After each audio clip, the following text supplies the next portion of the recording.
Hi there, Derek with Pacific Coast Auto. Here we are August 12th, 2014, just at the auto auction here in Japan. This is my second video of the day and just kind of coming down to kind of a unique area. Some really strange little cars in here. I'm going to give you a walk around and show you a little bit about them.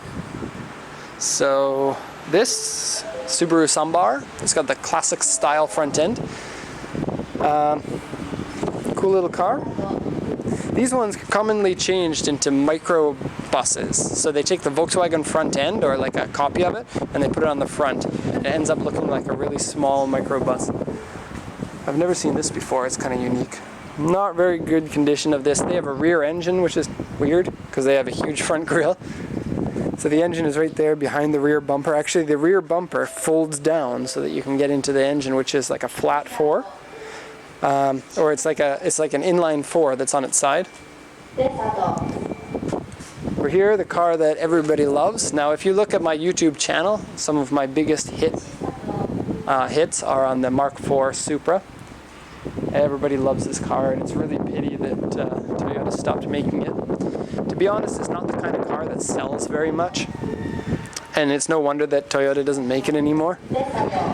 But with Toyota making the FRS, or the new 86, I wouldn't be surprised if Toyota decides to make a new Supra. We've seen those concepts out for a while. Toyota's definitely got enough money to put into something like this, and with the economy coming around, then we might actually see a new one. The last model of the Celica died around the same time as the Supra did. Really too bad. Not a lot of people love this car. I like it more than regular people do because I'm a little bit insane and I don't really like super powerful cars like everyone else. To be honest, I just don't enjoy driving cars that are more than about 300 horsepower, and I think that you can have a wonderful car at around 150 to 200 horsepower. The original 86 is a car that I drove for many years. The AE86, it's got 115 horsepower and is more fun to drive than many of the 300 horsepower cars that I have driven. And this is kind of the same thing. You get 180 horsepower in this car. It's very, very lightweight for a modern car. Styling is so-so, and the fact that it's front-wheel drive is really a pity. But still a car that I like more than most people. This one here, I don't know what it is. It says Toyopet, which is a branch. I see now it says Crown on the side, so a Crown station wagon. Really, really cool to see old cars like this in Japan, because with the way registration is here, most old cars don't exist. They either get exported or the costs of keeping them running or insured goes up. Just to give you an idea, like I was at the Toyota dealership and I wanted to get a head gasket for a Toyota Land Cruiser, and they said all of Japan has only one head gasket in all of Japan for that car, and the car was only about 28 years old.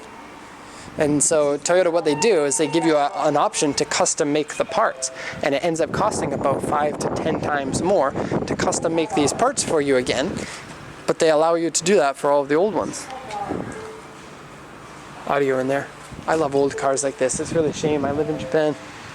I shouldn't really be saying that because living here is awesome, but not if you like old cars. S15 over here. Everybody should love the S15 because it's a fantastic car. Turbo 2-liter, rear wheel drive, fairly lightweight and small. Many of them have been modified or in accidents, and finding a good one can be expensive. They're commonly used as drift cars, and so they have the drift tax, meaning you pay extra because they're common drift cars. This one here is something that almost nobody knows exists. I don't know why. This is an S15 with the factory folding hardtop convertible. I think it's one of the most ugly cars that I've ever seen in my life. I don't think that the S15 is one of the most beautiful cars, and if you take off the top and change it into an awkward looking shape, it really ruins it, and it's a disappointment. You see one coming around the corner and you're like, oh, S15, oh, and then you see the roof and you're like, oh wow, I'm disappointed now. This looks like a really nice Mark II. Now these cars, there are 3 of them in this series. There's the Mark II, the Chaser, and the Cresta. And they all run on a very They all run on the same chassis and a very similar body style. The headlights are different, the hoods are different, and the trunks are different.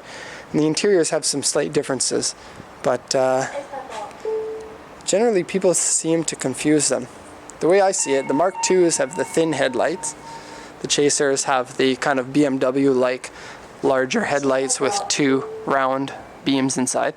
And then the Crestas, the Crestas have kind of headlights that are a little bit hard to distinguish, but the back end is very unique with kind of like the triangular end, and it also has kind of a trunk that is really strangely shaped. If I find one, I'll put it in the video, but it kind of comes up in strange places.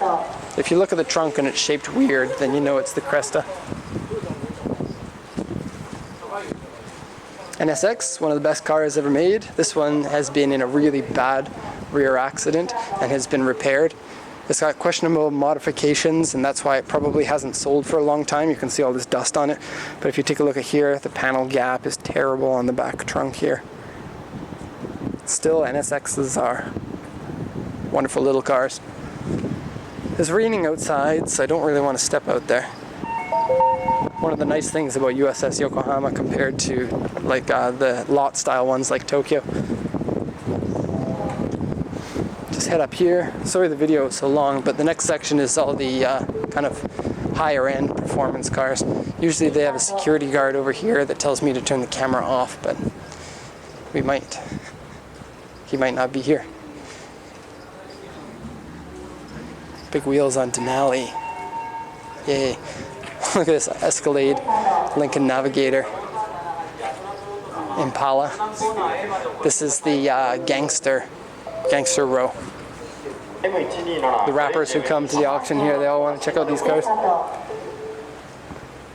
Okay, so we got a Rolls here, which is a giant car in person. I was just talking about this earlier. A Ferrari, something.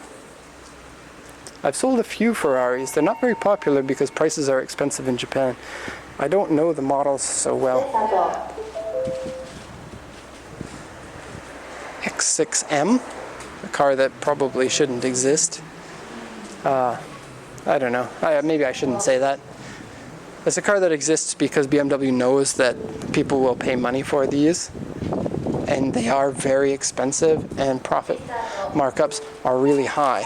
But I just, sports car SUV just doesn't settle with me. GTR here, S55 AMG. This one here is a unique little car that I've actually never seen before. This is a CLS 63 AMG. And so this is what, a lot of people have been talking recently about shooting brakes. And Mercedes has been kind of one of the companies that's really been pushing them a lot. Basically, it means station wagon that's a little bit sportier. And I think that they're just inventing the term so that they can make more sales. Or like a station wagon with a sloped roof. So the CLS is the four-door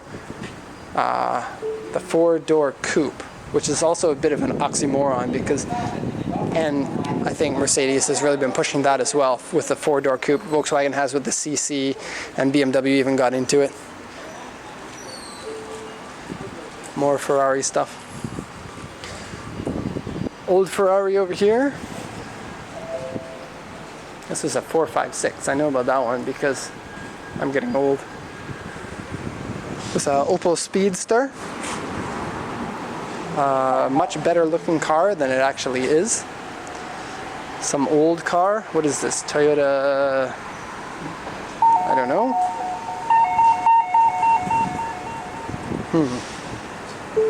I'm gonna hazard a guess. Nope, I'm wrong. It's a Gloria. It's a Nissan. So, cars that people were driving around in the late 60s, early 70s in Japan. Okay. So, that pretty much sums up the video here. I get these videos about once a month. If you subscribe to the channel, you can kind of see them come up every once in a while. Most of the videos on this channel are just basically the vehicles we've already purchased from auction, the inspection reports and whatnot that we do. But we do these fun little videos because they are fun. So post a comment if you like. or check out our website if you want. And my name is Derek, Director of Pacific Coast Auto Imports here in Japan. Thank you very much for watching and have a great day.